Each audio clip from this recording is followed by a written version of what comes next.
계세요? 계세요? 누구세요? 네, 김진아 씨를 찾아왔습니다.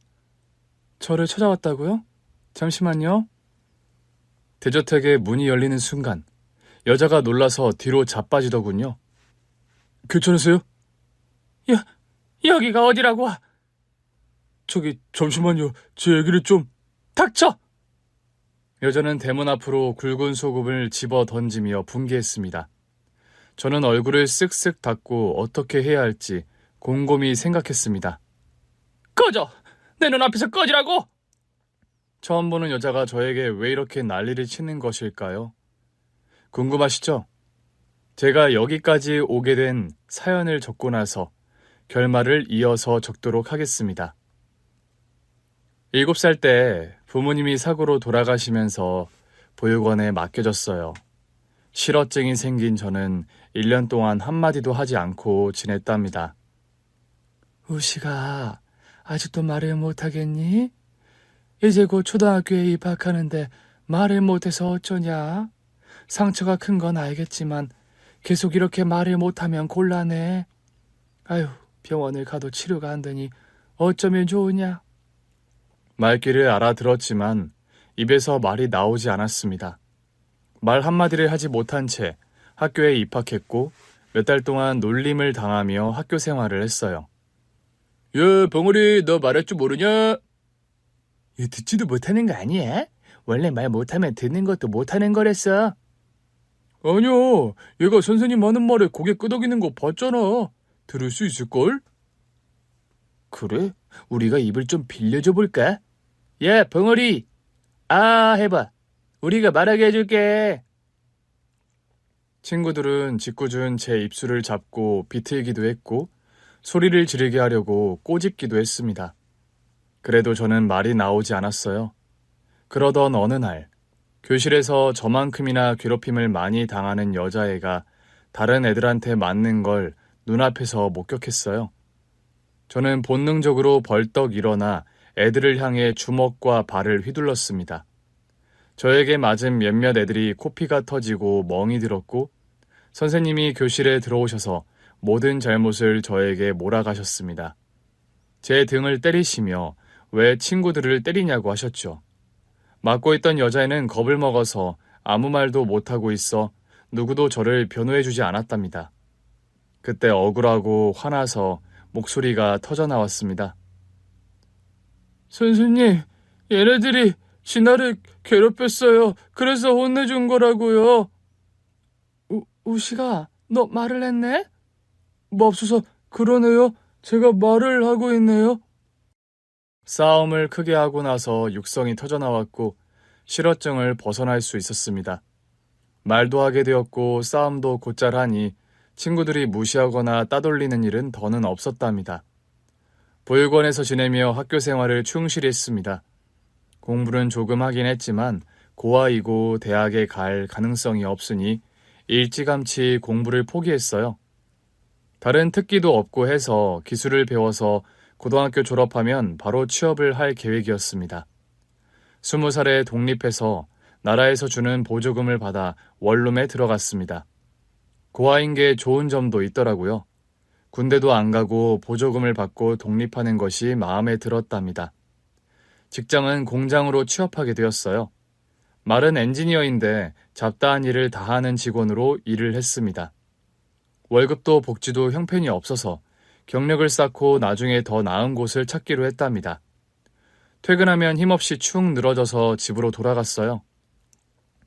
공장에서 업무적으로 대화를 나누는 것 말고는 누구와도 대화를 나눠보지 못하니 외롭기도 했습니다. 원룸 계단을 힘없이 올라가고 있는데 누군가 저를 부르더군요. 젊은 사람이 왜 이렇게 약한 거야? 네?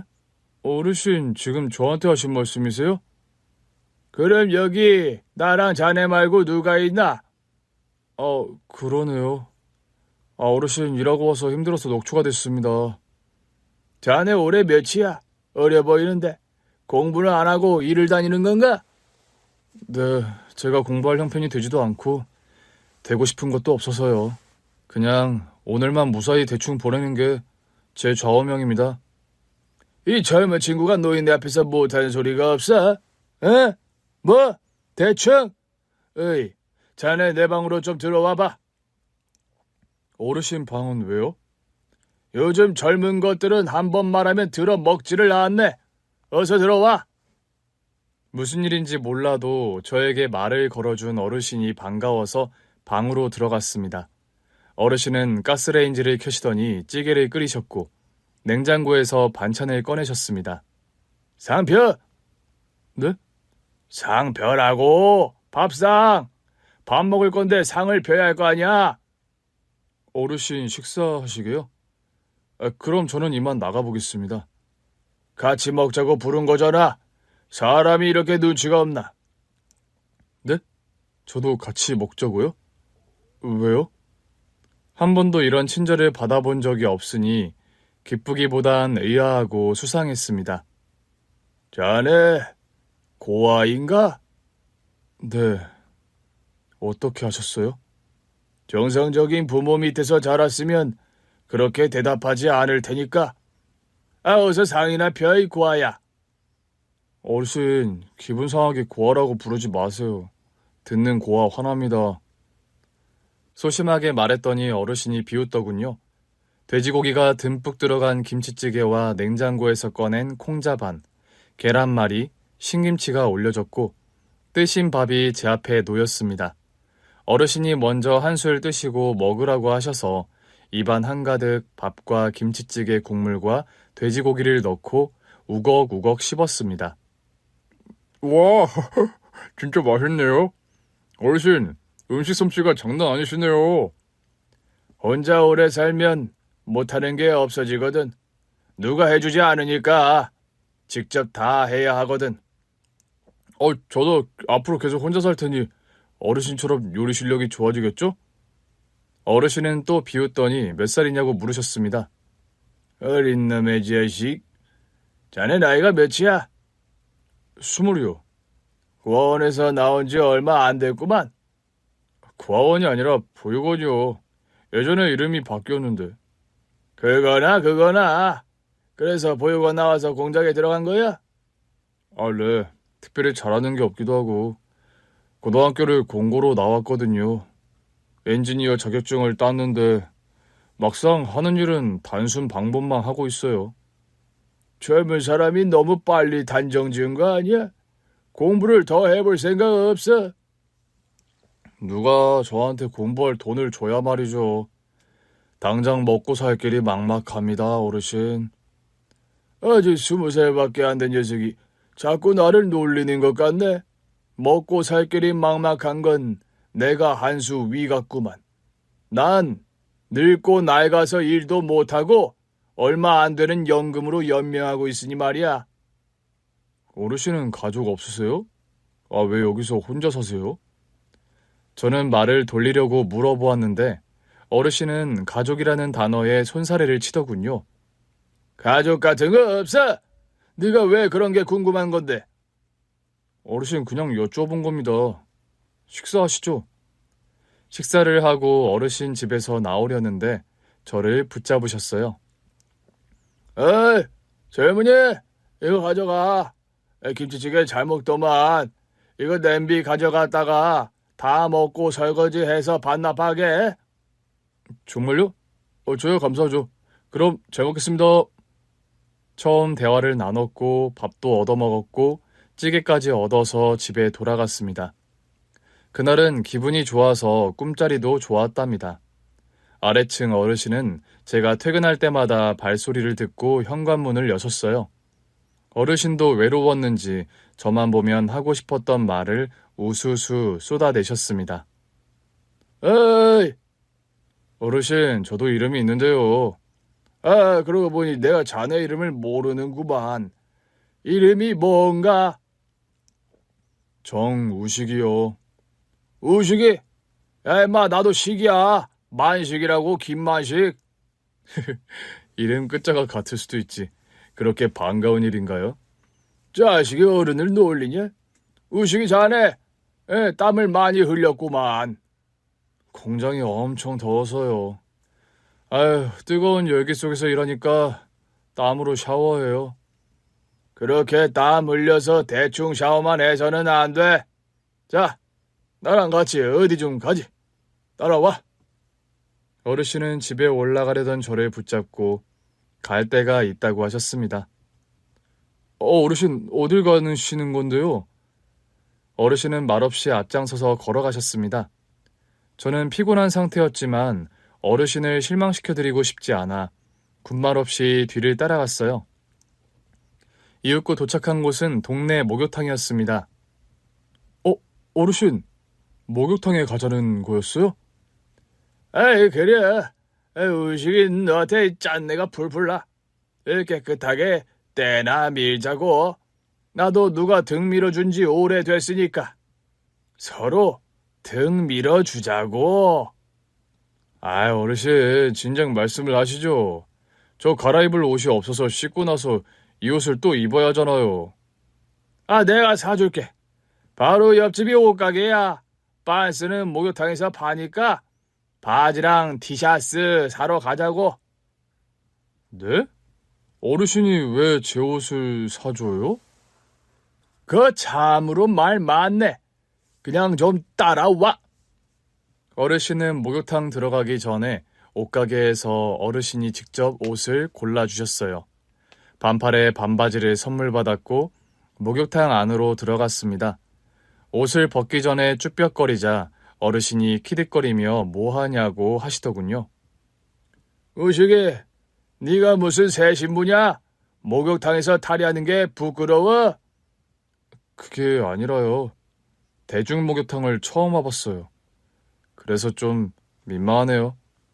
같이 갈 어른이 없었으니 목욕탕을 한번 못 가봤구만. 그동안 못 갔던 목욕탕 내가 날마다 같이 가주겠네. 어때? 나 좋은 어른 아닌가? 어르신이 호탕하게 웃으시는데 거기다 대고 쑥스러워서 목욕하기 싫다는 말을 못하겠더라고요. 그래서 처음으로 사람 많은 탕으로 들어갔답니다. 청산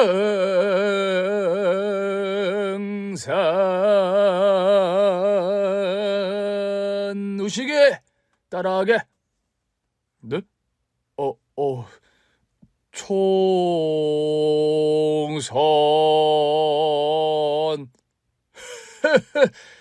잘하네. 몸을 깨끗이 씻어낸다는 뜻이야. 당 안에 들어오면 이렇게 말하는 거라고. 알겠나? 네, 어르신. 그런데 때는 언제 밀어요? 슬슬 몸이 불어나는 것 같구만. 5분 더 담갔다가 밀자고. 잠시 후 탕에서 나와 작은 플라스틱 의자에 앉아 어르신의 등을 밀어드렸어요. 처음 해보는 거라 서툴렀지만 일일이 가르쳐 주셔서 힘있고 절도 있게 팍팍 밀어드렸습니다. 옳지.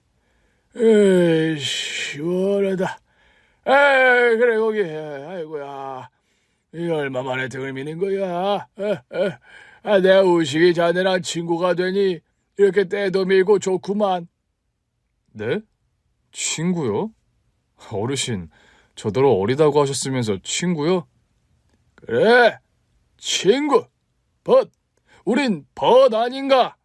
이웃사촌이자 벗. 자네도 나랑 이렇게 가까워지니 재밌고 즐겁지 않나? 즐겁죠. 거봐, 다른 게 친구인가? 같이 있어 즐거우면 벗이지. 이보게 벗. 이제 내가 자네 등을 밀어주겠네. 뒤로 돌아. 어르신이 제 등을 밀어주셨는데 따갑고 아팠습니다. 하지만 거짓말로 시원하고 좋다고 말씀드렸어요. 시원합니다. 어르신, 아주 구석구석 시원하게 잘 밀어주시네요. 새 신사를 하셔도 되겠어요. 시원하다니 다행이구만. 자, 만세하게. 만세요? 그래. 만세. 만세를 해야 자네의 그 냄새나는 구석을 닦을 것 아닌가? 저는 두 팔을 올려들었습니다. 겨드랑이를 밀어주시는데 간지러워서 웃음보가 터졌어요. 어르신, 그만요. 참아. 너의 그 냄새나는 겨드랑이를 허락하지 않겠어. 어서 팔 올려 만세. 네, 만세. 어르신과 박장대소를 하며 때를 밀었고 몸을 깨끗이 헹구고 나와서 단지 모양이 든 바나나 우유를 2개 샀습니다. 우시가 이 바나나 우유는 빨대를 마셔야 제맛이야. 자, 빨대 꽂아. 아, 그래요? 저는 사실 바나나 우유를 처음 마셔봐요. 이 청년이 정말 세상 물정을 모르는구만. 앞으로 배워야 할 게 한두 가지가 아니야. 나한테 많이 배우게. 네, 어르신. 많이 가르쳐 주십시오. 목욕탕도 다녀오고 밥도 같이 먹고 산책도 하고 이런 일들을 누군가와 함께하는 것이 처음이었습니다. 사회에 나와 처음으로 사귀게 된 어르신의 말씀으로 벗이었죠. 한 달 동안 목욕탕을 5번 갔고 어르신이 매번 저녁마다 현관문을 열고 저를 잡아주셔서 저녁을 거의 매일 함께 먹었답니다. 저는 감사해서 한과도 사드리고 어르신이 개량 한복을 즐겨 입으시길래 새 것으로 한 벌 선물해드렸어요. 얼씨구나 새 옷을 입고 뛰어보자. 팔짝 우시가 나 어떠냐? 멋있으세요. 어르신한테 맞춤복 같아요. 내가 젊었을 때부터 모델 같다는 말을 자주 듣긴 했지. 이 몸매가 되니까 옷이 제대로 된 임자를 만났구려. 고맙다 친구야. 아니에요. 저를 챙겨주신 거에 비하면 약소합니다.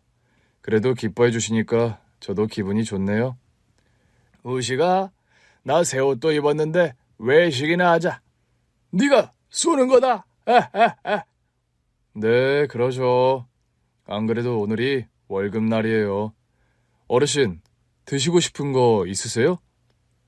옛날에 우리 마누라가 등갈비를 기가 막히게 했었지. 등갈비 잘하는 집 아는 데 있나? 제가 외식을 한 번도 안 해봐서요. 일단 나가서 한 바퀴 돌아보죠.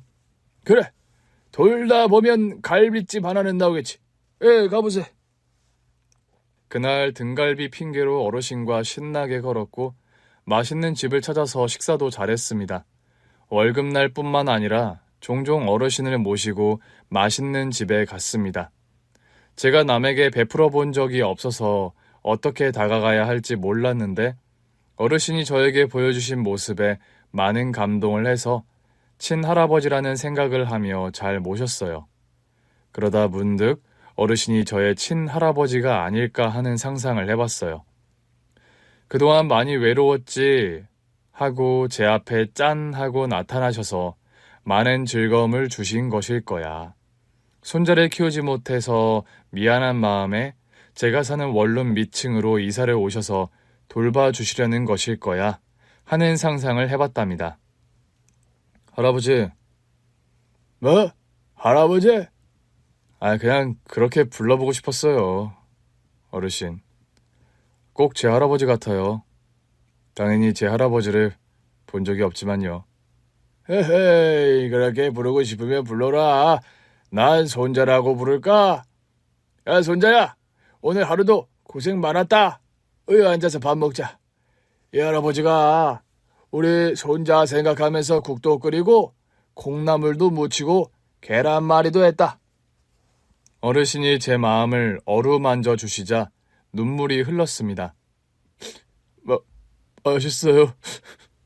너무 맛있어서 눈물이 나오냐? 우리 손자는 할아버지가 해준 밥만 먹으면 눈물이 그렁그렁 맺히더니 오늘은 줄줄 흐르네. 손자야, 천천히 먹거라. 그리고 할아버지한테 하고 싶은 말이 있으면 다 해도 좋아. 네, 할아버지. 감사합니다. 이런 감정을 난생 처음 느껴봤습니다. 어르신은 이웃, 벗을 넘어서 가족 같았어요. 보육원에서 꾹 참으며 살았던 게 어르신을 만나기 위해 그랬던 것 같기도 했습니다. 공장에서 일하는 게 힘들었지만 퇴근하고 잠시라도 어르신의 미소를 보면 깨끗하게 마음이 닦였어요. 어느 화창한 날 5시에 퇴근했는데 해가 길어져서 산책하기 좋을 것 같아 원룸으로 뛰어갔습니다. 평소라면 제 발소리를 듣고 현관문을 열었을 텐데 그날은 문이 열리지 않더라고요. 그래서 다시 원룸 입구로 돌아갔다가 발소리를 일부러 크게 내며 걸었습니다. 에? 왜 문을 안 여시지? 주무시나? 현관문에 귀를 가져다 댔는데 아무 소리가 나지 않았어요. 그냥 올라갈까 하다가 어르신의 미소를 보고 싶고 대화도 하고 싶어서 초인종을 울렸습니다. 어르신, 저예요, 오시게요. 여러 번 불렀는데 대답이 없었습니다. 걱정되어서 건물 밖으로 가서 베란다에 대고 소리쳤습니다. 어르신! 살짝 열린 문 사이로 일렁이는 커튼 사이로 어르신의 얼굴이 보였어요. 인상을 찌푸리고 누워있는 게 보였답니다. 어르신! 어르신! 제 말 안 들리세요? 어디 아프세요? 안 되겠다. 베란다로 넘어 들어갈게요. 팔을 뻗어 베란다 난간을 잡고 뛰어넘어갔습니다. 베란다 문을 열고 들어갔더니 어르신이 식은땀을 흘리며 웅얼웅얼 소리를 내고 계셨어요. 어르신, 정신 차려보세요. 무슨 말씀인지 모르겠어요. 119 부를게요. 조금만 참으세요. 당장 119에 신고해서 위급한 상황을 전하고 빨리 와달라고 했어요. 그리고 물을 한 컵 떠서 어르신의 입가에 축축하게 적셔드렸어요. 수건으로 땀을 닦아드리고 팔다리를 주물러 드렸습니다. 그런데도 눈을 뜨지 못하고 여전히 웅얼거리기만 하셨어요. 7분 뒤 구급대원들이 와서 들것으로 옮겨 구급차에 어르신과 저를 태우고 도로를 달려 대학병원에 도착했습니다. 의사는 어르신을 알아보셨어요. 심근경색이 있는 환자라며 바로 치료를 들어갔습니다. 한참 뒤에 안정이 되어 주무시다가 드디어 깨어나셨답니다. 어르신, 저 알아보시겠어요? 내 손자 아니더냐. 우식이 내 손자. 네, 맞아요, 할아버지. 이제 정신이 드시나 봐요. 휴, 심근경색이라면서요. 그동안 약을 드시는 걸 못 봤는데 왜 안 드셨어요? 나도 모르겠다. 우식이 널 만나고 몸이 좋아진 것 같아서 안 먹은 모양이야. 네가 내 엔돌핀을 돌게 하고 아픈 걸 잊게 하거든. 할아버지, 약을 잘 챙겨 드셔야죠. 앞으로는 제가 약 드시는 거 체크해 드릴게요. 아침에 출근할 때 들러서 확인하고 점심에는 전화로 확인할 거예요. 퇴근하고 저녁 같이 먹고 확인할 거고요. 의사 선생님이 조금만 늦어서도 큰일 날 뻔했다고 했어요. 진짜 조심하셔야 해요. 그래, 고맙다. 의식이 네 덕분에 내가 살았구나. 어르신은 하루 입원했다가 퇴원하셨습니다. 새벽 시간이 되어서야 어르신 집에 도착했답니다. 어르신, 아무래도 안 되겠어요. 걱정돼서 같이 자는 게 좋겠어요. 내가 애기도 아닌데 무슨. 손자가 할아버지랑 자고 싶은 건데 못 들어주세요? 아이고야. 그래 손자야. 이 할아버지랑 같이 자자. 얼른 이불 깔고 눕자꾸나. 이불을 펴고 어르신의 팔다리를 한참 주물러 드렸고 코를 골고 주무실 때까지 기다렸어요. 이윽고 편히 잠드신 걸 보고 저도 잠을 잤습니다. 다음날 공장에 출근해야 해서 아침에 식사를 챙겨드리고 나와야 했어요. 어르신 죄송해요.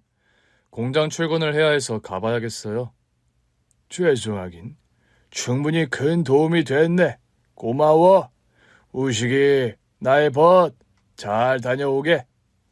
공장에 가서도 어르신 걱정 때문에 일이 순조롭게 되지 않았어요. 평소에 하지 않던 실수를 해서 상사한테 욕을 얻어먹기도 했답니다. 어르신의 몸은 점점 더 안 좋아져서 병원에 자주 모시고 갔어요. 안타깝게도 더 좋아지는 건 어렵다는 말을 들었습니다. 수술하는 것도 연세가 있으셔서 시간을 두고 고민을 해야 한다고 했죠. 어르신이 어느 주말에 저에게 어디 좀 데려가 달라고 하셨습니다. 의식아, 내가 꼭 가보고 싶은 곳이 있는데 자네가 데려다 주겠나? 어르신, 당연히 모셔다 드려야죠. 어딘데요? 주소 줄 테니까 택시 타고 가보지. 어르신을 모시고 택시를 타고 1시간을 달려 도착한 곳은 대저택 앞이었습니다. 초인종을 눌렀더니 대문 밖으로 나온 여자가 소금을 집어 던졌죠. 사연 초반에 여자가 분노하던 장면 기억하시죠?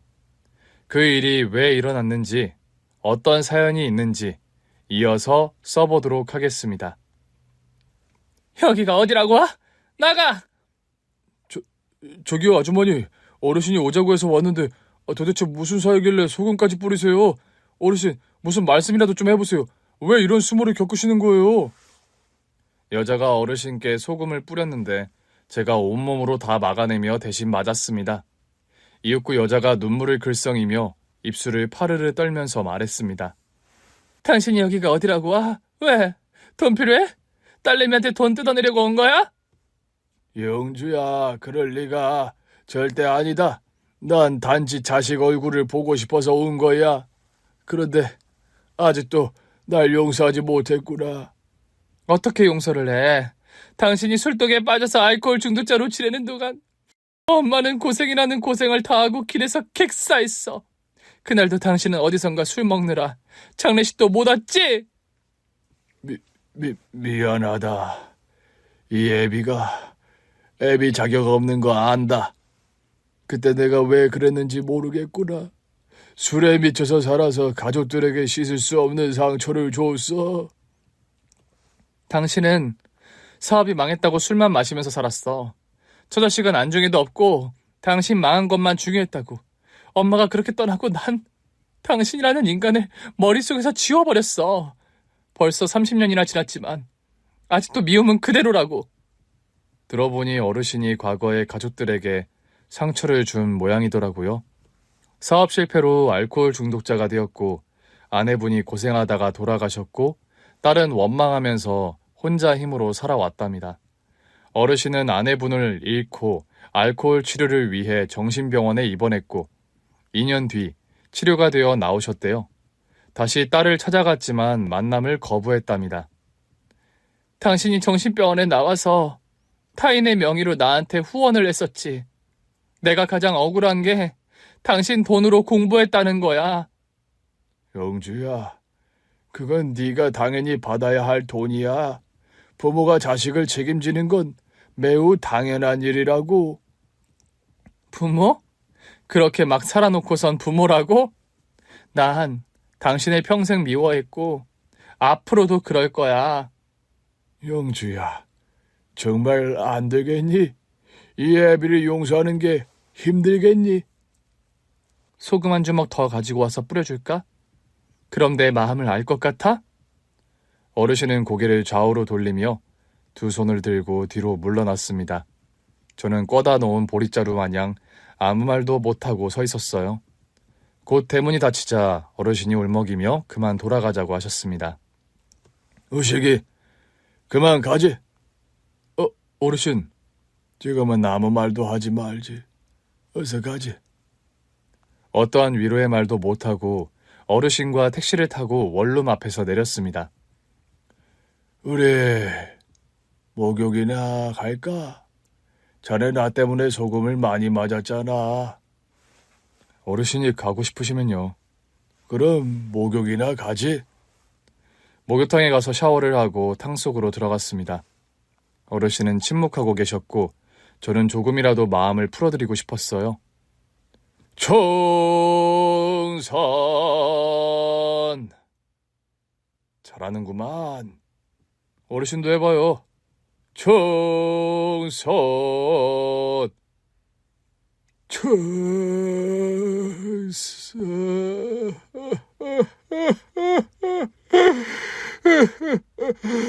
나 같은 놈은 지갑주 생을 마감했어야 했어. 마누라를 그렇게 보내고 딸 자식을 아프게만 했다고. 어르신, 그런 말씀 마세요. 그때 어르신도 힘든 상황이었다면서요. 사업 실패하고 충격이 심해서 술에 의지하신 거 아닙니까? 그건 변명일 뿐이야. 저 자식을 지키는 것이 가장으로서 해야 할 도리이거늘 난 그걸 하지 못했네. 살아갈 자격도 없다고. 어르신, 따님에게 원망을 받을지라도 저한테는 하나밖에 없는 벗이자 할아버지잖아요. 저한테는 어르신이 등대 같은 존재라고요. 약해지지 마시고 기운 내세요. 자네를 만나고 내가 사는 맛이 조금이나마 느껴졌지. 자네가 없었더라면 나 고독사했을 거야. 혼자 쓸쓸하게 지내는 게 힘들어서 버티지 못했을 거라고. 어르신을 모시고 탕에서 나와 등을 밀어드렸습니다. 어르신, 만세. 만세. 두 팔을 올린 어르신의 겨드랑이를 밀어드렸더니 웃음보가 터져나왔습니다. 간지럽다. 그만하게. 아직 멀었어요. 어서 만세. 목욕탕에서 소금을 벗어내고 깨끗한 몸으로 나와 바나나 우유를 하나씩 집어들었습니다. 그리고 집으로 가는 발걸음은 조금 가벼웠어요. 다행히 어르신은 웃으며 방으로 들어가셨습니다. 딸을 만나고 왔던 어르신은 며칠 힘든 얼굴이 조금 보이긴 했지만 곧 일상을 재밌게 보내셨어요. 퇴근하고 일부러 발소리를 크게 내면서 원룸 건물에 들어가자 어르신 집의 현관문이 열렸습니다. 역시 자네 발소리였군. 역시 맞추셨군요. 들어와서 밥 먹자. 네, 어르신. 밝은 미소를 지으며 저녁을 먹었고 도란도란 이야기를 나눴어요.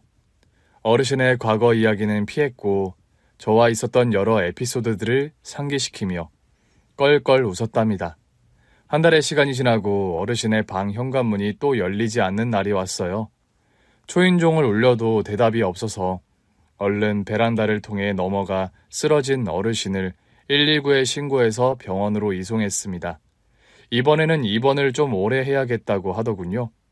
수술도 고민해보고 결정하자고 의사가 말했답니다. 손자야. 네, 할아버지. 내가 외롭지 않게 옆에 있어줘서 고맙구나. 그건 제가 드릴 말씀인데요. 할아버지 저랑 친구해줘서 고맙습니다. 녀석, 널 더 빨리 만났더라면 좋았을 텐데 괜히 아쉽구나. 저도 그렇게 생각해요. 저를 이만큼 신경 써주고 애정해주는 분을 빨리 만났더라면 얼마나 더 좋았을까 하는 생각을 자주 해요. 할아버지, 오래 입원해야 한다고 하네요. 수술도 하는 게 좋을 거라고 해요. 그래, 이제는 더 나빠질 것도 없으니 의사가 하라는 대로 해야지. 저기 우시가 부탁이 하나 있는데 우리 딸 찾아서 이 편지 좀 전해주게. 편지요? 네, 전해드릴게요. 어르신을 병원에 입원시켜드리고 매일 왔다 갔다 하면서 돌봐드렸습니다. 퇴근하고 집에 들러 씻고 병원에 가려고 원룸 건물로 들어서는데 웬 여자가 저를 불렀어요. 저기요, 그때 그 청년 맞죠? 어르신의 따님이시죠? 네, 기억하시네요. 그때는 죄송했어요. 제가 뿌린 소금을 온몸으로 다 맞으셨죠? 진짜 죄송해요. 괜찮아요. 그럴 수도 있죠. 어르신과 있었던 일을 다 들었으니 이해합니다. 안 그래도 제가 찾아가려고 했어요. 어르신이 편지를 부탁했거든요. 편지요? 여자는 자기가 왜 찾아왔는지 말했습니다. 저희 아빠가 집에 안 계시던데 어디 가신 줄 아세요? 어르신은 병원에 입원 중이세요. 심근경색이 심하시거든요. 그래요? 얼마나 심한데요? 아무래도 수술을 해야 할 것 같다네요. 조만간 결정이 날 겁니다. 저 씻고 어르신 뵈러 갈 건데 같이 가보실래요? 여자는 고개를 끄덕이며 밖에서 기다리겠다고 하더군요. 얼른 샤워를 하고 옷을 갈아입고 나왔어요. 택시를 타고 갈까 했는데 여자의 외제차가 떡하니 서 있었고 기사도 대기 중이었습니다. 편지를 전해드리고 차에 올랐습니다. 와, 멋진 차네요. 제가 태어나서 이런 차도 다 타보다니 덕분에 좋은 경험합니다. 어서 타세요. 기사님, 병원으로 가주세요. 차 안에서 어르신의 딸과 대화를 주고받았어요. 저와 어르신이 어떻게 아는 사이인지 물어보셔서 처음부터 말씀해 드렸습니다. 어르신이랑 그렇게 친해졌어요. 고아인 저에게 친구처럼 대해주셨고 할아버지처럼 대해주셨어요. 재밌네요. 우리 아빠가 누군가한테 가족처럼 대했다니. 저 주제 넘은 소리로 들릴지 모르겠지만 아마 어르신은 따님과 나누지 못한 추억을 저와 나눈 게 아닐지 생각해요. 물론 저만의 생각이지만요. 그러게요. 아빠가 사과를 여러 번 했는데 제가 속이 좁아서 받아들이지 않았어요. 30년이나 지났는데 아직도 엄마가 돌아가셨을 때가 떠오르면 아빠가 밉고 그래요. 저 이해하시죠? 그럼요. 이해하죠. 전 부모도 없고 형제도 없지만 상처를 받아본 적은 있어서 어떤 기분인지는 알아요. 제가 이 말을 하자 여자는 가엾게 저를 바라보더군요. 병원 앞에 도착해서 저와 여자는 어르신의 병실을 찾았습니다. 딸을 보고 놀란 어르신은 벌떡 일어나 앉으셨어요. 영주야. 저기 많이 아프다면서요. 아니다. 이건 별거 아니야. 여긴 어떻게 온 거냐? 우식 씨가 안내해줘서요. 그리고 편지 잘 받았어요. 아빠. 우리 딸이 아빠라고 하네. 고맙다. 이제 아빠를 용서해 주려고 집에 찾아갔던 모양이로구나. 영주 네가 찾아올 거라고는 상상도 못했다. 내가 아빠를 그렇게 미워하는데 아빠는 제가 밉지 않으세요? 아빠가 나 공부할 돈도 몰래 다 지원해줬고 결혼할 때도 자금을 내 남편한테 몰래 줬다면서요. 영원히 비밀로 하는 조건으로요. 어르신은 뒤에서 항상 딸을 위해 살고 계셨더라고요. 그거야 아비로서 당연히 해야 할 일을 한 것뿐이다. 아빠, 내가 미안해요. 아빠의 사정은 하나도 헤아리지 못하고 엄마랑 내 생각만 했어요. 그때 아빠가 술에 의존하면서 살던 게 무조건 나쁘다고 생각했어요. 무조건 내가 나쁜 놈이 맞다, 영주야. 난 나쁜 남편, 못된 아빠가 맞아. 여자는 대답을 하지 않고 어르신의 손을 잡아주셨어요. 두 사람이 따뜻한 온기를 전하는 모습을 보니 괜스레 눈물이 흘러나왔습니다. 우리 손자도 이리 와라. 정식으로 소개해 줄게. 이쪽은 내 딸 박주영이다. 호칭은 고모라고 부르면 되겠구나. 네, 할아버지, 고모 반가워요. 그래요, 반가워요, 조카. 저희 세 사람은 손을 잡았고 서로의 온기와 수많은 감정을 나눴습니다. 어르신은 곧 수술받게 되셨어요. 고모님이 잘 아는 의사에게 맡기기로 해서 병원을 옮겼답니다. 수술은 잘 되었고 어느 정도 회복하고 퇴원하게 되셨어요. 그런데 이젠 원룸에서 지내지 않고 고모님의 대저택으로 들어가 지내시게 되었답니다. 잘 된 일이었죠. 손자, 자주 놀러와. 네, 그럴게요, 할아버지. 다시는 아프지 마시고 건강하게 오래오래 사셔야 해요. 약속해줘요. 역시 날 가장 걱정해주는 건 손자밖에 없네. 기분 좋구만. 우시가 날 진짜로 고모라고 생각하고 자주 놀러와. 우리 아빠가 널 엄청 좋아하니까 자주 와서 말동무도 되어드리고 목욕탕도 모시고 다녀줘라. 네, 고모. 꼭 그럴게요.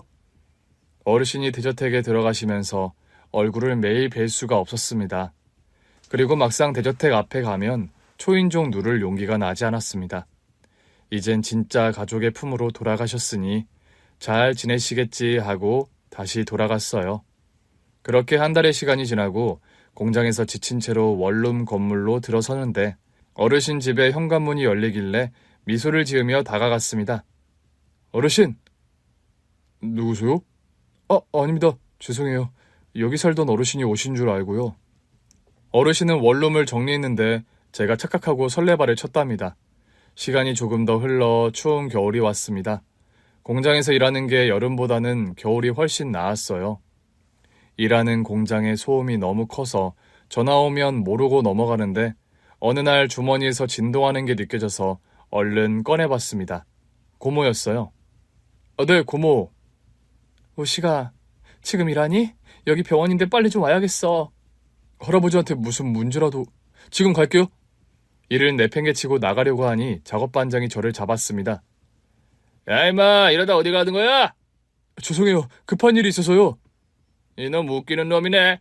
오늘 중으로 물량이 다 나가야 한다고 실컷 말했더니 일하다가 땡땡이를 치려고 해. 너 지금 나가면 잘릴 줄 알아? 반장의 손을 뿌리치며 말했습니다. 잘라요, 잘라. 안 다니면 될 거 아닙니까?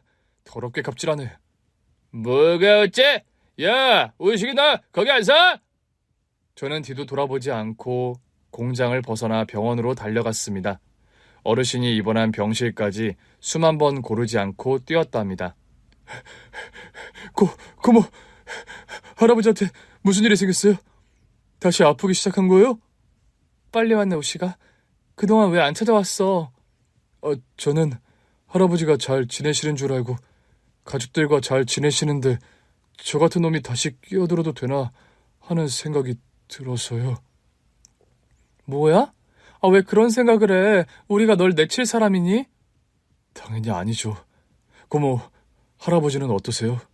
지금 주무시는 거예요? 주무시는 중이야. 또 쓰러지셔서 급하게 병원에 모시고 왔어. 좋아진 줄 알았는데 그렇지 않은 거예요? 좋아진 건 맞는데 내가 잘 보살피지 못해서 그런가 봐. 아무래도 우식이 네가 아빠 옆에 있었으면 좋겠다. 고모의 말을 듣고 한참 동안 어르신을 내려다보다가 팔다리를 주물러 드렸고 물수건으로 얼굴과 목을 닦아드렸어요. 이윽고 어르신이 입술을 열었습니다. 천산. 할아버지 깨셨어요?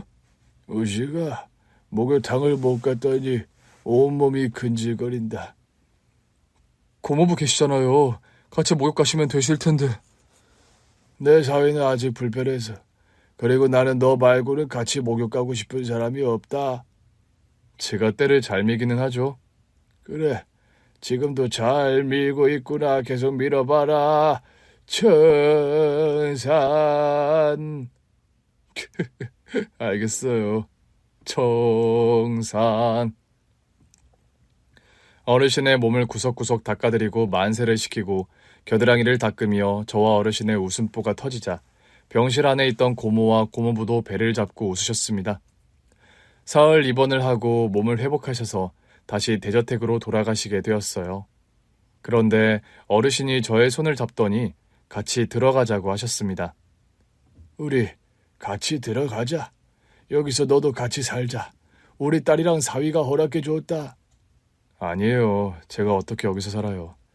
저는 원룸으로 돌아갈게요. 그러지 말고 할아버지 말 들어라.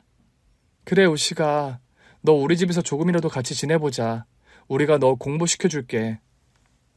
대신 너는 우리 아빠의 벗으로 계속 지내줘. 어르신은 제가 많이 그리웠나 봅니다. 고모와 고모부도 적극적으로 저와 같이 지내보자고 말씀하셨어요. 공장은 이미 그날 잘렸으니 어르신의 제안을 받아들이는 것도 좋을 것 같았습니다. 그래서 과감하게 원룸을 정리하고 대저택으로 들어가게 되었어요. 고모가 수능 준비하라고 책을 수십 권 사주셨고 학원도 좋은 곳으로 끊어주셨어요. 우시가 네가 해달라는 거 다 해줄 수 있어. 우리 아빠를 잘 지켜준 은인이니까. 감사합니다. 아무것도 아닌 저를 받아주시고 공부까지 시켜주신다니 감개무량합니다. 대신 조건이 있어. 우리 아빠랑 잘 어울려줘. 너만큼 좋은 친구는 세상에 없으니까. 항상 아빠를 많이 보살펴줘. 해줄 수 있지? 그럼요. 제 인생의 1번은 할아버지예요. 무엇보다 소중하다고요. 그래.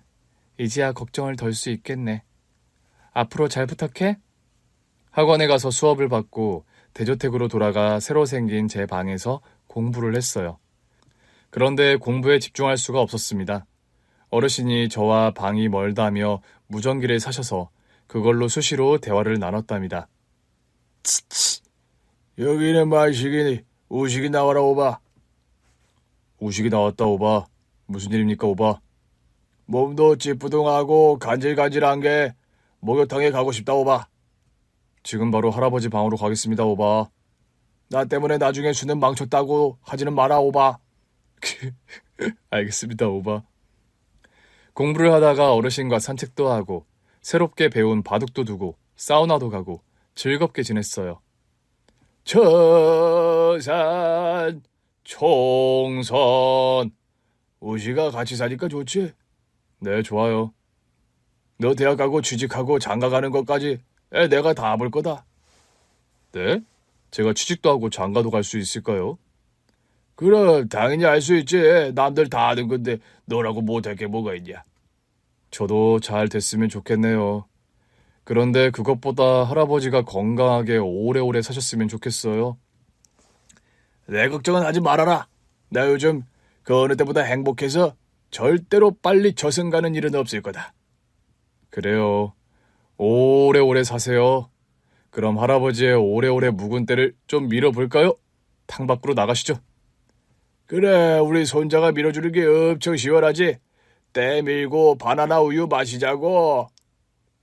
어르신과 같이 지내면서 돈 걱정하지 않고 공부를 해서 수능을 봤더니 점수가 생각보다 잘 나왔더라고요. 다행히 서울에 있는 4년제 대학에 들어갈 수 있었습니다. 고모가 대학 등록금을 모두 지원해 주셔서 이번에도 큰 신세를 지게 되었죠. 고모, 제가 나중에 취직하면 다 갚아드릴게요. 우시가 네가 갚을 건 없어. 넌 이미 조카로서 아주 잘하고 있으니까. 계속 이렇게만 해. 그러면 충분해. 고마워요. 뭐야, 이제 나보다 둘이 더 친해진 거야? 아이, 이거 좀 섭섭하네. 우식이 너 대학 가면 바쁘다고 날 등한시하면 안 된다. 알았어요, 할아버지. 당연히 제가 할아버지를 잘 모셔야죠. 대학 갔을 때도 할아버지는 건재하셨습니다. 그런데 1년 뒤 대학 수업을 듣던 중 할아버지가 쓰러졌다는 연락을 받았어요. 급하게 병원에 가봤더니 위독한 상태였습니다. 고모, 할아버지가 왜 중환자실에 계신 거예요? 이를 어쩌면 좋니? 도대체 왜 갑자기? 의사를 잡고 물었더니 위중한 상태이니 깨어날 때까지 기다려봐야 한다고 했어요. 중환자실 앞에서 몇 시간을 기다렸지만 어르신은 깨어나지 못하셨어요. 그러다 유리병 너머에 어르신이 눈을 뜨는 게 보였답니다. 의사와 간호가 달려가 어르신 상태를 살폈고 곧 저와 고모를 중환자실로 들어오라고 했어요. 간호사가 주는 옷과 모자를 쓰고 중환자실로 들어가 면회를 했습니다. 할아버지, 저 알아보시겠어요?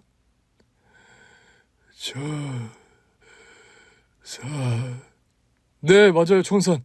우리 청산하러 목욕탕 가야죠. 우시가 미안하다. 내가 너 대학 졸업하고 취직하고 장가 가는 것까지 다 보려고 했는데 약속을 못 지킬 것 같다. 그게 무슨 말씀이세요? 지금 이렇게 정신을 차리셨잖아요. 분명히 금방 좋아지실 거예요. 아니다. 갈 때가 된 것 같아라. 내 몸이 지금 많이 아프다. 이제 곧 떠나야 할 것 같아. 뭐예요? 지금 작별히 인사라도 하자는 거예요? 할아버지, 약한 소리 하지 마세요. 우시가 나랑 사우나도 가고 산책도 하고 말동무도 해주고 밥도 같이 맛있게 먹고 나랑 잘 놀아줘서 고맙다. 네가 아니었으면 난 불행했을 것이고 진작에 떠났을 거야. 네가 선물해준 것들 감사하게 받고 떠난다. 할아버지, 안 돼요. 그런 말 하지 마세요.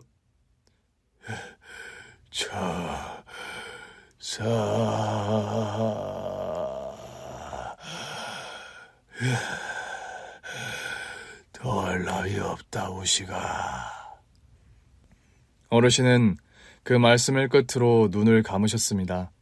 기계에선 삐 하고 신호음이 길게 흘러나왔습니다. 의사는 날짜와 시간과 분을 말하며 어르신이 떠난 시간을 말했고 간호사는 받아 적었습니다. 저와 고모는 그 자리에 주저앉아 오열했습니다. 할아버지, 이렇게 떠나시면 어떡해요? 안 돼요, 일어나요. 눈 떠보라고요. 우시가 그만해, 이미 떠나셨어. 편히 떠나셨다. 할아버지의 손은 온기가 남아있었고 그 온기가 사라지기 전까지 손을 놓지 않았습니다. 고모와 의사가 말려서 겨우 손을 놓고 나왔습니다. 장례식장에는 많은 분들이 와주셨어요. 할아버지의 고향 친구들, 고모와 고모부의 지인들이 자리를 채워주셨고 슬픔을 나눠주셨답니다. 상주가 되어 장례식 내내 슬퍼했고 발이 나고 묘지에 모시는 순간까지 할아버지를 지켜드렸어요. 매장하기 전 꽃 한 송이를 던져드리며 말했어요. 할아버지, 거기도 목욕탕이 있을까요?